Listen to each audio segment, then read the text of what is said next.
Welcome to Moso TV.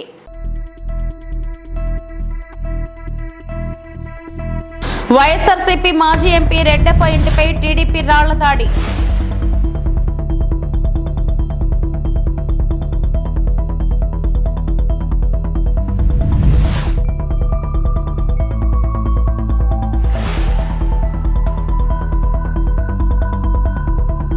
Medchal జిల్లా గట్కేస్కర్ పరిధిలో ఘనంగా మొహరం పీర్ల పండుగ ఉత్సవాలు.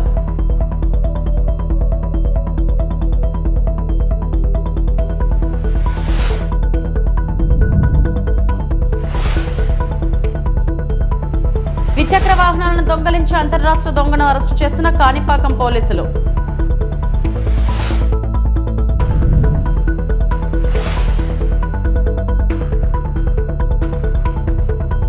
రాష్ట్రంలో శాంతి భద్రతల పరిస్థితి దారుణంగా క్షీణించిందని, ఆడపిల్లలు మహిళలకు రక్షణ లేకుండా పోయిందని, ఇంకా చెప్పాలంటే టీడీపీ కూటమి ప్రభుత్వం ఏర్పడిన తర్వాత ఈ 40 రోజుల్లో రోజు 3 హత్యలు 6 రేపులు అన్నట్లుగా పరిస్థితి మారిందని వైఎస్ఆర్సీపీ కాంగ్రెస్ పార్టీ మహిళా విభాగం రాష్ట్ర అధ్యక్షురాలు ఎమ్మెల్సీ వరదు కళ్యాణి మండిపడ్డారు. ఇంత జరుగుతున్న సీఎం చంద్రబాబు కానీ డిప్యూటీ సీఎం పవన్ కళ్యాణ్ కానీ స్పందించడం లేదని ఆమె ఆరోపించారు. దాడులు దౌర్జన్యాలు జరిగితే అక్కడ బాధితులపైనే కేసులు పెట్టడం, ఎక్కడికక్కడ వైఎస్ఆర్సీపీ లేకుండా చేయాలన్న కుట్ర, ఆ దిశలో దాడులు, ఆస్తుల విధ్వంసం, కొన్ని చోట్ల ప్రాణాలు సైతం తీసే పరిస్థితి నెలకొందని వరదు కళ్యాణి వెల్లడించారు. నిజంగా రాష్ట్రంలో ఉన్న ఆడపిల్లల తల్లిదండ్రులు భయపడిపోయే పరిస్థితి, తమ బిడ్డల్ని బయటికి పంపాలంటే భయపడిపోయే పరిస్థితి. ఇంతగా లా అండ్ ఆర్డర్ దెబ్బతినడానికి కారణం అర్థం కావట్లేదు. ఎంత దారుణంగా ప్రభుత్వం ఆడపిల్లలకి రక్షణ ఇవ్వడంలో వైఫల్యం చెందింది మనం అర్థం చేసుకోవచ్చు. అసలు నంద్యాల జిల్లాలో ముచ్చిమర్రిలో అయితే ఇన్ని రోజులు, ఇంచుమించు 12 రోజులైనా కూడా ఆ ఆడబిడ్డ మృతదేహాన్ని కనిపెట్టలేకపోయారు అంటే ప్రభుత్వం తాలూకా చేతకానితనం మనకు క్లియర్గా అర్థమవుతూ ఉంది. కనీసం ఈ రోజు కూడా ముఖ్యమంత్రి గారు కానీ, డిప్యూటీ సీఎం గారు కానీ, హోమ్ మినిస్టర్ గారు కానీ, మంత్రులు కానీ ఎవరు ఆ కుటుంబానికి పరామర్శకు వెళ్ళలేదంటే ఎంత దారుణం వైఫల్యం, ఎంత దారుణమైన నిర్లక్ష్యం మనకు అర్థం అవుతూ ఉన్న పరిస్థితి మనం చూసాం. అలాగే తీసుకుంటే ఈ కూటమి ప్రభుత్వం అధికారంలోకి వచ్చిన దగ్గర నుంచి కూడా బుల్డోజర్ సంస్కృతి, బుల్డోజర్లతో వైఎస్ఆర్ కాంగ్రెస్ పార్టీ ఆఫీసుల్ని, అలాగే వైఎస్ఆర్ కాంగ్రెస్ పార్టీ నాయకుల తాలూకా బిల్డింగ్స్ని కొట్టడం మీద దృష్టి పెడుతూ ఉన్నారు కదా. మరి ఆడపిల్లల్ని ఎంత దారుణంగా హత్యలు, అత్యాచారాలు చేస్తున్న వాళ్ళ మీద ఈ బుల్డోజర్స్ని ఎందుకు ఉపయోగించడం లేదు అని నేను అడుగుతూ ఉన్నాను. అసలు ఈరోజు తీసుకుంటే గత కొద్ది రోజులుగా ఇన్ని సంఘటనలు జరుగుతూ ఉన్నా ఎవరు కూడా స్పందించట్లేదు, ఒక రివ్యూలు పెట్టట్లేదు. నిన్ననే క్యాబినెట్ మీటింగ్ అయింది. క్యాబినెట్ మీటింగ్లో దీని మీద ఎందుకు చర్చించలేదు, ఏం చర్యలు తీసుకుంటామో అని ఏ విషయం కూడా మాట్లాడిన పరిస్థితి. అంటే ఆడపిల్లల తాలూకా రక్షణ అనేది అంత ప్రాధాన్యత లేని అంశమా మీ కూటమి ప్రభుత్వానికి అని నేను అడుగుతూ ఉన్నాను. అసలు ఆడపిల్లలు అనే వాళ్ళు ఉన్న ప్రతి ఇంట్లో కూడా ఈరోజు వణికిపోతూ ఉన్న పరిస్థితిని మీరు కల్పించారు. అసలు తీసుకుంటే చంద్రబాబు నాయుడు గారైనా, పవన్ కళ్యాణ్ గారైనా, లోకేష్ గారైనా అంబానీ లాంటి వాళ్ళ ఇళ్లలో పెళ్ళిళ్ళకి వెళ్ళారు, తప్పులేదు. కానీ అదే విధంగా మన రాష్ట్రంలో ఇన్ని సంఘటనలు జరుగుతున్నాయి కదా, వాళ్ళ కుటుంబాలకి పరామర్శకు వెళ్ళాలనేసి మీకు గుర్తుకు రాలేదా అని నేను అడుగుతూ ఉన్నాను. హోమ్ మినిస్టర్ గారు అయితే ఈ కూటమి ప్రభుత్వం అధికారంలోకి వచ్చిన వెంటనే ఆవిడ చెప్పారు, మా కూటమి ప్రభుత్వం అధికారంలోకి వచ్చింది, ఈ రాష్ట్రంలో ఉన్న ఆడపిల్లలందరూ కూడా ప్రశాంతంగా నిద్రపోవచ్చు అని చెప్పి. ఎక్కడ నిద్రపోతూ ఉన్నారు? హోమ్ మినిస్టర్ గారి సొంత నియోజకవర్గంలోనే మనం చూసాం, 2 ఆడోళ్ళకి బట్టలు చించి తెలుగుదేశం పార్టీ నాయకులు, కార్యకర్తలే కొట్టారు. అలాగే పక్క నియోజకవర్గం, అదే జిల్లా అనకాపల్లి జిల్లా పక్క నియోజకవర్గం రాంబిల్లి మండలంలో దర్శిని అనే అమ్మాయికి గొంతు కోసి చంపేశాడు. వైఎస్ఆర్సీపీ మాజీ ఎంపీ రెడ్డప్ప ఇంటిపై టీడీపీ రాళ్ల దాడి. పొంగునూరు పట్టణం టీచర్స్ కాలనీలో ఉన్న రెడ్డప్ప ఇంటిపై రాళ్లతో దూసుకొచ్చిన టీడీపీ గుండాలు. పోలీసులు అడ్డుకున్న వారిపై కూడా దౌర్జన్యం.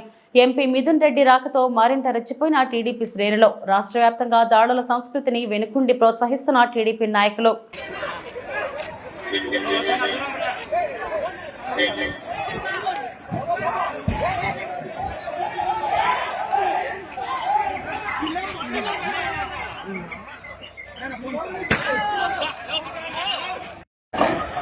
Yeah.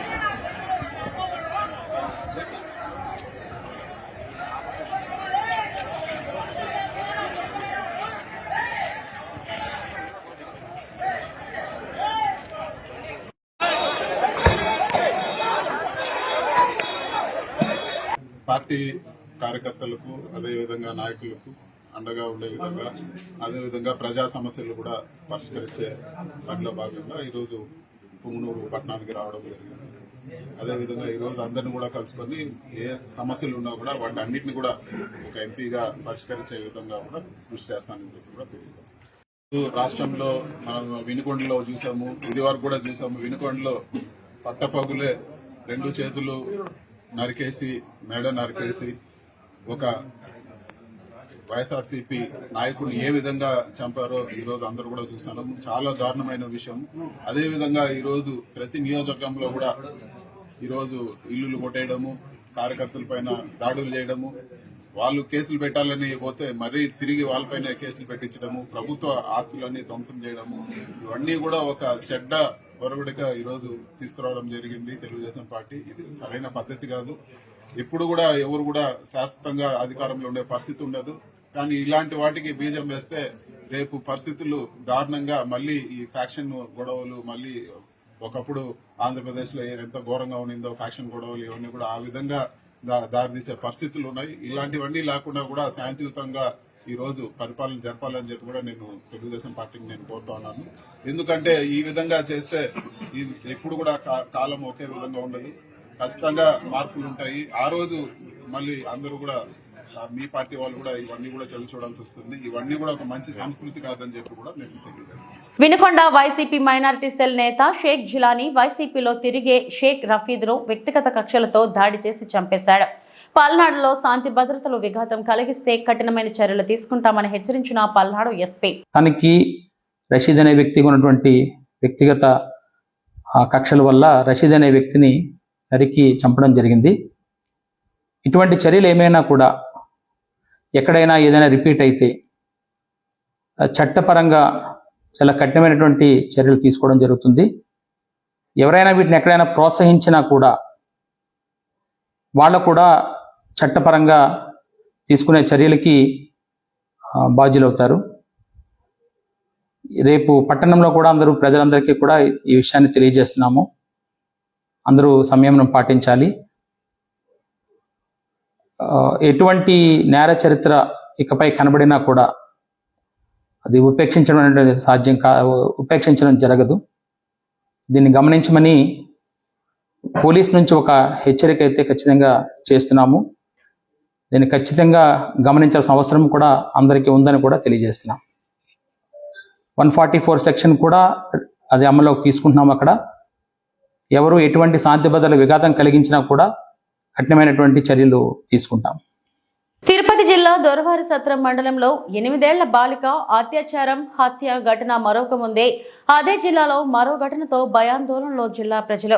తిరుపతి జిల్లా గూడూరు 2వ పట్టణ పరిధిలో నివసించే బాలిక కాలేజీకి వెళ్లేందుకు ఇంటి నుంచి బయటకు రాగా గూడూరు పట్టణం అశోక్ నగర్ ప్రాంతానికి చెందిన రౌడీ షీటర్ వినయ్ బాలికకు కత్తి చూపి బెదిరించి ఆటోలో కిడ్నాప్ చేసి గూడూరులోని గాంధీనగర్ ప్రాంతానికి తీసుకెళ్లి అత్యాచారం చేసి సాయంత్రం తిరిగి అదే ఆటోలో బాలికను 2వ పట్టణ పరిధిలో వదిలేసి వెళ్లిపోగా ఈ అవమానంతో బాలిక సూపర్ వాస్మోలు తాగి ఆత్మహత్యకు ప్రయత్నించినట్టు వైద్యం కోసం గూడూరులోని ఒక ప్రైవేట్ ఆసుపత్రిలో చేర్పించి బాలిక పరిస్థితి విషమంగా ఉండటంతో మెరుగైన వైద్యం కోసం నెల్లూరు నగరంలోని మరో ఆసుపత్రికి తరలించారు.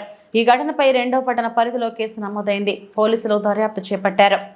రౌడీ షీటర్ అనేవాడు గూడూరు పట్టణ పరిధిలోని 1 పరిధిలోని గుంజుపల్లి వినయ్ కుమార్ అక్కడికి వెళ్ళి ఆ అమ్మాయిని ముందు రాముంటాడు ఆటోలో వెళ్తాడు.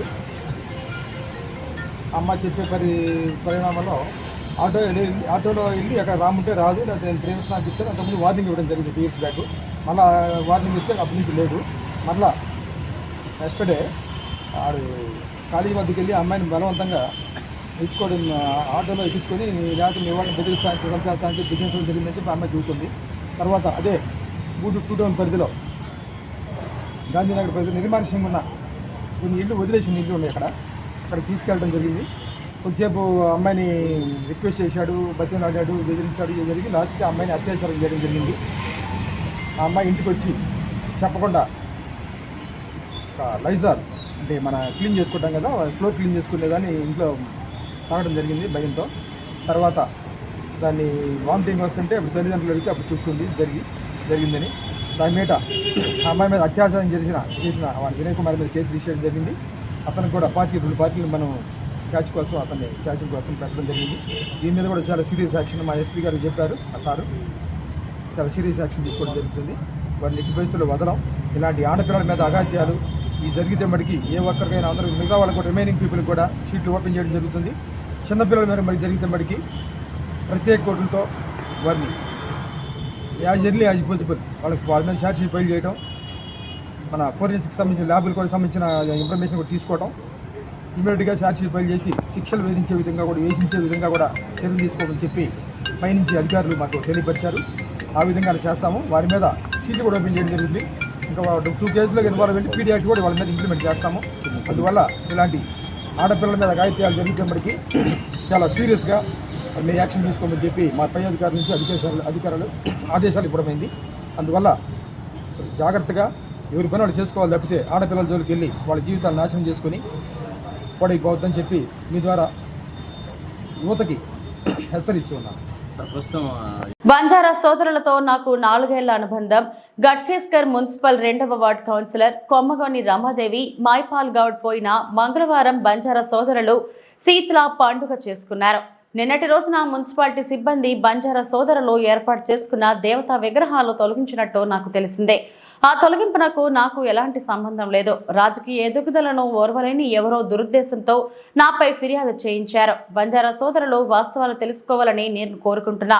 ఒక మహిళా కౌన్సిలర్ అయిన నన్ను మానసిక వేదనకు గురి చేయడం సరికాదు అని వివరించారు.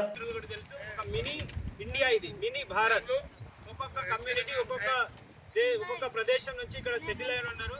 అలాగనే మా గిరిజన సంబంధించిన వాళ్ళు దాదాపుగా 100 కుటుంబాలు ఉన్నాం. మాకు దాదాపు ఇదే ఒకసారి కాదు, బ్యూటీనెస్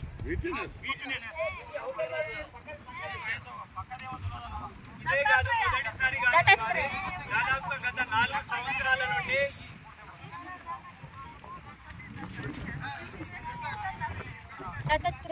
చెప్పబోరు మీ ఇంటి సైడ్. ముఖ్యంగా రమాదేవి గారే మాకు ఫస్ట్ చీఫ్ గెస్ట్ ఉండే. శీతల పండుగ అని, టీస్ ఫెస్టివల్ అని మాకు సంబంధించిన ఇంకా ఆరాధ్య దేవతలు పూజలు చేసుకున్నప్పుడు రమాదేవి గారే మాకు చీఫ్ గెస్ట్గా ఉండేటోళ్ళు ఫస్ట్ నుండి. బట్ ఏమైందో సడన్గా మాకే వెన్నుపాటు పొడిచినట్టు పొడిచిరు. దీనికి మేము గట్టిగా ఇదే లెవెల్ కాదు, మేము స్టేట్ లెవెల్లో, సెంట్రల్ లెవెల్లో ఎస్టీ కమిషన్ మెంబర్కి ఈరోజు మాకు క్షమాపణ చెప్పకపోతే రేపటి నుండి మేము జాతీయ కమిషన్ మెంబర్కి ఇదే మా దైవ అంటే శీతల భవానికి సంబంధించిన మాకు దీని గురించి తప్పకుండా జాతీయ లెవెల్లో మేము కంప్లైంట్ చేయబోతున్నాం. ఏదైనా కానీ ఈ రోజు లోపు మాకు పరిష్కారం కావాలి, లేకపోతే జాతీయ లెవెల్లో కంపల్సరీ కంప్లైంట్ చేయబోతున్నాం. దీనికి సంబంధించి మన పోలీస్ అధికారులు కానీ మీడియా మిత్రులు కానీ మాకు తప్పకుండా సపోర్ట్ కావాలి. అండ్ ఇదే ఒకవేళ ఈరోజు సాయంత్రం మాకు ప్రాపర్ రెస్పాన్స్ కాకపోతే స్టేట్ వైడ్ తెలంగాణ వైజ్ మా బంజారా సేవలందరూ రేపు రమాదేవి ఇంటి గారి ముందు మేము డౌన్ చెప్పబోతున్నాం. రమాదేవి ఇంకా పరిష్కారం కాకపోతే రమాదేవి గారి ఇంటి ముట్టడి చేస్తాం. జై సేవలాల్. జై సేవలాల్.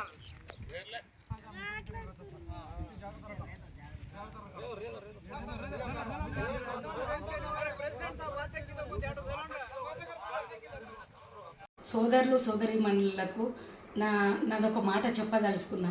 అసలు నేనెవరిని, నేనెందుకు గుడిని నేనెందుకు తీపిస్తా, నాకేం సంబంధం? నేను ఒక హిందూ మహిళని. నేను దేవుని మొక్కుకుంటా కానీ దేవుని తీసేయమన్నంత పాపాత్మురాలని మాత్రం నేను కాదు. మీరు గమనించాలి. మీ విషయంలో ఇంకా టెంపుల్ స్టార్ట్ చేసిన తర్వాత కూడా నేను ఇంకా 50,000 రూపాయలు ఇస్తాను కూడా మీకు ఒప్పుకోవడం జరిగింది. మీరు నా గురించి ఒక్కసారి ఆలోచించండి. నేనేంది, రమక్క ఏంది, రమక్క ఎంత ప్రేమ గలది అని కూడా మీరే మాట్లాడిరు. రమక్క మా శ్రేయభిలాష్ అనేది మీరు ఆలోచించండి. మీరు నా మీద ఎవరో చెప్పిన మాటలకు నా మీద ఏదో చేయడం కానీ ఇంకొకటి కంప్లైంట్ చేసింది నా మీద. మీరు అసలు నేను అక్కడికి ఇన్వాల్వ్ కాలేదు, నేను అక్కడికి రాలేదు. నేను అది మున్సిపల్ వాళ్ళు చేసిండ్రు. మున్సిపల్ వాళ్ళ కంప్లైంట్ చేసుకుంటే మున్సిపల్ సిబ్బంది చేసిన దానికి నా ప్రమేయం ఎట్లున్నట్టు, నేను పోయినట్టు ఎట్లయితుంది? నేను అక్కడ నిలబడి నేను చేపిస్తే నాకు తప్పిదం అవుతుంది. కానీ నేనెందుకు చేయించిన దాన్ని?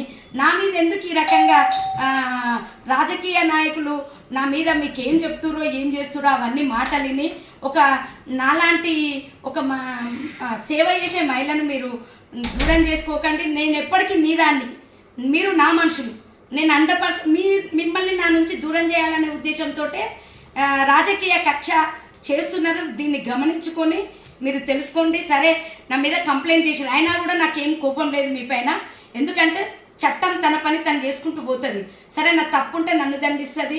ఏదున్నా కూడా ఏది జరిగేది ఉంటే అది జరుగుతుంది. దానికి నేను అతిథురాలు. మేడ్చల్ జిల్లా గట్కేస్కర్ మున్సిపల్ పరిధిలో ఘనంగా మొహరం పీర్ల పండుగ ఉత్సవాలు.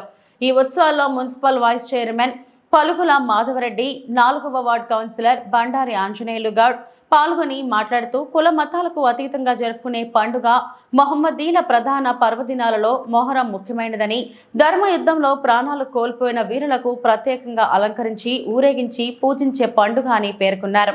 కృష్ణమాచారి కుటుంబ సభ్యులు పీరులకు దట్టి సమర్పించారు.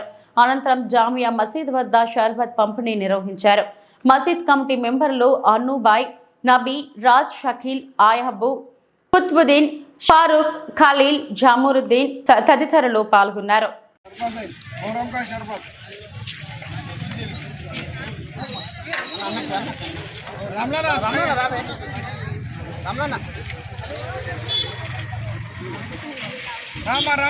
వనపర్తి జిల్లా కలెక్టర్ ఆధ్వర్యంలో జిల్లాలోని SHG బ్యాంక్ లింకేజీ పైన సమీక్ష సమావేశం ఏర్పాటు. వనపర్తి జిల్లాలోని అన్ని బ్యాంకుల అధికారులు హాజరు కావడం జరిగింది. 2023-24 సంవత్సరానికి 4282 సంఘాలకు 267.99 కోట్లు వడ్డీ లేని రుణాలు ఇచ్చినందులకు జిల్లా కలెక్టర్ బ్యాంక్ అధికారులను అభినందించారు. అదేవిధంగా 2024-25 సంవత్సరానికి ప్రభుత్వం 5875 సంఘాలకు 320.41 కోట్ల లక్ష్యంగా ఇవ్వడం జరిగింది. అందుకు గాను ఇప్పటి వరకు 431 సంఘాలకు 39.66 కోట్లు ఇవ్వడం జరిగింది. రాబోయే రోజులలో మహిళా సంఘాలకు విరివిగా వ్యవసాయ అనుబంధ మరియు ఎంటర్ప్రైజెస్ కి SHG బ్యాంక్ లోన్ ఇవ్వాలని జిల్లా కలెక్టర్ సూచించారు. బ్యాంక్ అధికారులతో మహిళా సంఘాల సమస్యల గురించి అడిగి తెలుసుకున్నారు. NPN తగ్గించాలని DRDA అధికారులకు సూచించారు.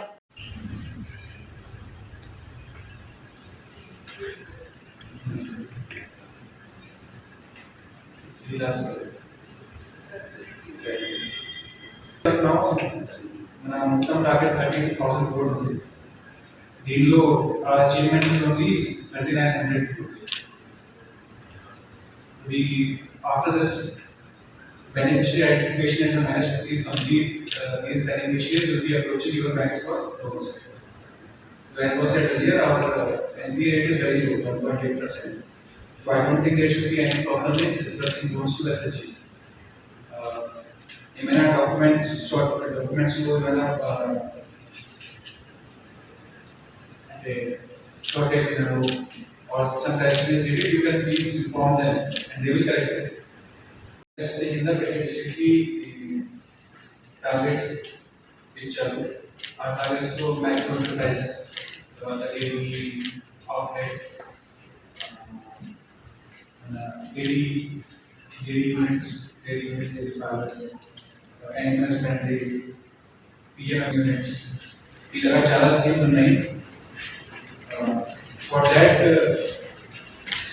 once the beneficiary identification is complete, they will be approaching. Vinukonda పట్టణంలో తొలి ఏకాదశి సందర్భంగా అఖండ జ్యోతి ప్రజ్వలన కార్యక్రమంలో పాల్గొన్న ఎంపీ లావు మరియు ఎమ్మెల్యే జీవి మక్కెన. పల్నాడు జిల్లా వినుకొండ పట్టణంలో అఖండ జ్యోతి ప్రజ్వలన కార్యక్రమంలో నర్సరావుపేట పార్లమెంట్ సభ్యులు మాట్లాడుతూ పల్నాడులోని నీటి ప్రాజెక్టులన్నీ పూర్తి అవ్వాలని, ఈ 5 ఏళ్లు వర్షాలు మెండుగా పడి జలకళతో పల్నాడు ప్రాంతం సుభిక్షంగా ఉండాలని నర్సరావుపేట టీడీపీ పార్లమెంట్ సభ్యులు లావు శ్రీకృష్ణదేవరాయలు తెలిపారు. ఈ కార్యక్రమంలో నర్సరావుపేట టీడీపీ పార్లమెంట్ సభ్యులు లావు శ్రీకృష్ణదేవరాయలు, వినుకొండ శాసనసభ్యులు జీవి ఆంజనేయులు, మక్కెన మల్లికార్జున, పల్నాడు జిల్లా ఎస్పీ కంచి శ్రీనివాసరావు మరియు నాయకులు, కార్యకర్తలు తదితరులు ఈ కార్యక్రమంలో పాల్గొన్నారు. ఈ సంవత్సరం రాబోయే 5 సంవత్సరాలు కూడా ఎటువంటి త్రాగునీటి సమస్యలు లేకుండా ఉండాలని చెప్పి మనస్ఫూర్తిగా కోరుకుందాం. ఈరోజు ఈ కార్యక్రమం ఇంత పెద్ద ఎత్తున జరపడానికి ముందుకు వచ్చిన హిమాలయ స్వామి గారికి, శాంతి ఆశ్రమం వారికి, వారందరికీ కూడా మనందరి తరఫున, మీ అందరి తరఫున, నా తరఫున, అందరి తరఫున కూడా ప్రత్యేకంగా ధన్యవాదాలు తెలియజేసుకుంటా ఉన్నాము. ఈరోజు ఇంత అఖండ జ్యోతి ఇక్కడ వెలిగించి మమ్మల్ని మంచి కార్యక్రమంలో భాగం చేసినందుకు కొన్ని సమయాల్లో కొన్నిసార్లు కొన్ని కార్యక్రమాలకి మన్ని అలా తీసుకువస్తాయి, అలా రావాల్సి వస్తుంది అనే దానికి ఉదాహరణ ఈరోజు ఇది. మామూలుగా అయితే ఈ కార్యక్రమానికి రావాలి అని చెప్పి గడిచిన వారం రోజుల క్రితం పిలవడం జరిగింది, వస్తానని చెప్పడం కూడా జరిగింది. కానీ అకస్మాత్తుగా నిన్న ఢిల్లీ వెళ్ళవలసి వచ్చింది సీఎం గారితో. పని అయిపోయి వెంటనే దిగిన వెంటనే ఆంజనేయ గారు, మకెన్ గారు మీరు తప్పకుండా రావాల్సిందే అని కోరటం. ఇందాకన్నట్లు కొన్ని చోట్ల ఆ శక్తి ఉంటుంది. ఆ శక్తి ఉన్నప్పుడు మనం అక్కడికి అలా నడుచుకుంటూ వస్తాం అనే దానికి ఉదాహరణ ఈరోజు ఇది. ఏదో మన గొప్పతనం అని కాదు, ఆ దేవుని గొప్పతం. వాళ్ళు పిలిచినప్పుడు మనం రావాలి. అలానే ఈరోజు జరిగిందని నేను భావిస్తూ ఉన్నాను. మరొక్కసారి రామలింగేశ్వర స్వామి ఆశీస్సులు మనందరిపైన కూడా ఈ సంవత్సరం మంచిగా ఉండాలని చెప్పి మనస్ఫూర్తిగా కోరుకుంటూ, ఇక్కడికి వచ్చిన భక్తులందరికీ కూడా అన్ని ఏర్పాట్లు చేయడం జరిగింది. ఏదో ఒకటో రెండో కొద్దిగా ఇబ్బందులు ఏమైనా జరిగి ఉంటే కనుక మా తరపు నుంచి క్షమించమని కోరుతూ, తప్పకుండా వచ్చే సంవత్సరం ఇంకా మరింత పెద్ద ఎత్తున చేసేదానికి అన్ని ప్రయత్నాలు చేస్తామని చెప్పి అందరికీ కూడా తెలియజేసుకుని సెలవు తీసుకుంటాము. ద్విచక్ర వాహనాలను దొంగలించే అంతర్రాష్ట్ర దొంగను కాణిపాకం పోలీసులు అరెస్టు చేసి 8 లక్షల రూపాయలు విలువ చేసే 12 ద్విచక్ర వాహనాలను స్వాధీనం చేసుకుని నిందితుడిని కటకటాలకు పంపారు. ఈ సందర్భంగా చిత్తూరు వెస్ట్ సీఐ రవిశంకర్ కేసుకు సంబంధించిన వివరాలను మీడియాకు వెల్లడించారు. అనంతరం ఆయన మాట్లాడుతూ, జిల్లా ఎస్పీ మనకంట చందోల్ ఆదేశాల మేరకు చిత్తూరు డీఎస్పీ రాజగోపాల్ రెడ్డి ఆధ్వర్యంలో ఈ రోజు ఉదయం 8 గంటలకు కాణిపాకం ఎస్ఐ రామ్మోహన్ సిబ్బందితో కలిసి మద్దిపట్లపల్లి క్రాస్ వద్ద వాహనాలను తనిఖీ చేస్తుండగా బంగారుపాలెం మండలం బండ్లతొడ్డి తుమ్మల ఈశ్వర్ అలియాస్ కోటేశ్వరరావు కోటి అనే వ్యక్తి ద్విచక్ర వాహనంను నడుపుతూ పారిపోతుండగా అతన్ని పట్టుకోవడంతో అసలు విషయం బయటపడిందని తెలియజేశారు. మోటార్ సైకిల్కు సంబంధించిన పత్రాల గురించి విచారించగా కాణిపాకంలో ద్విచక్ర వాహనాన్ని దొంగతనంకు పాల్పడినట్లు కోటేశ్వర్ నేరాన్ని ఒప్పుకున్నాడని, ద్విచక్ర వాహనాలను దొంగలిస్తూ మద్దిపట్లపల్లి పంచాయతీ శివపురం ఎస్టీ కాలనీలో తమ బంధువు ఇంటి వద్ద కానుక చెట్టు వద్ద నిర్మానుష్యమైన ప్రదేశంలో ద్విచక్ర వాహనాలను దాచిపెట్టినట్లు చెప్పడంతో తమ సిబ్బంది అక్కడికి వెళ్లి 12 ద్విచక్ర వాహనాలను స్వాధీనం చేసుకోవడం జరిగిందని తెలియజేశారు. నిందితుడు పాత నేరస్తుడని, ఇదివరకు చిత్తూరు, బంగారుపాలెం, తవనంపల్లి, ఐరాల, తిరుపతి, తిరుచానూరు, పెనుమూరు, యాదమరి, రేణిగుంట మరియు కాణిపాకం ప్రాంతాల్లో దొంగతనాలకు పాల్పడినట్లు పేర్కొన్నారు. గతంలో కాణిపాకం పోలీస్ స్టేషన్లో కూడా ఇతనిపై కేసు నమోదైందని తెలియజేశారు. నమస్కారం. ఈరోజు ఉదయం 10 గంటలకు కాణిపాకం ఎస్ఐ గారు రామ్మోహన్ మరియు వాళ్ళ సిబ్బంది మద్దిపట్లపల్లి క్రాస్ దగ్గర వాహన తనిఖీలు చేస్తుండగా ఒక వ్యక్తి పోలీసు వాళ్ళని చూసి వెనక్కి తిప్పడానికి ప్రయత్నం చేయగా వాళ్ళని పట్టుకొని విచారించడం జరిగింది. అందులో భాగంగా అతను తన పేరు తుమ్మల ఈశ్వర్ అలియాస్ కోటేశ్వరరావు కోటి. ఇతను వచ్చేసి బంగారుపాలెం మండలం బందలదొడ్డి గ్రామం. ఇతను ఇక్కడ ఒక బైక్ టీవీఎస్ స్టార్ సిట్ బండిలో వెళ్తూ ఉన్నాడు. దానికి సంబంధించినటువంటి పత్రాలు చూపించగా అతను సరైన సమాధానం చెప్పలేదు. దాంతో అతను పోలీస్ స్టేషన్ తీసుకొని వచ్చి విచారించడం జరిగింది. దాని యొక్క డాక్యుమెంట్స్ అడిగితే ఆ డాక్యుమెంట్స్ లేవని చెప్పేసి ఇది ఇంతకు మునుపు కాణిపాకంలోనే పార్క్ చేసినటువంటి బండిని దొంగతనం చేసినానని చెప్పాడు.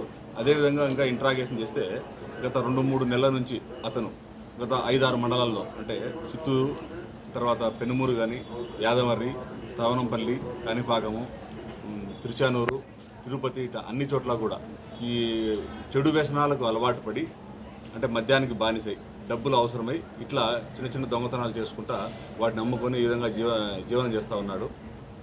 ముఖ్యంగా ఇతని టార్గెట్ ఏమంటే ఎవరైతే 2 వీలర్లకు సైడ్ లాక్ లేకుండా ఎక్కడన్నా బయట పార్క్ చేసి ఉంటారో వాటిని టార్గెట్ చేసి అందులో ఉన్నటువంటి 2 వైర్లు, దానికి కీస్ లేకపోయినా కూడా 2 వైర్లు వస్తాయి. ఆ 2 వైర్లను కట్ చేసి జాయింట్ చేసి వాటిని షార్ట్ చేసుకొని తీసుకొని వెళ్తూ ఉంటాడు.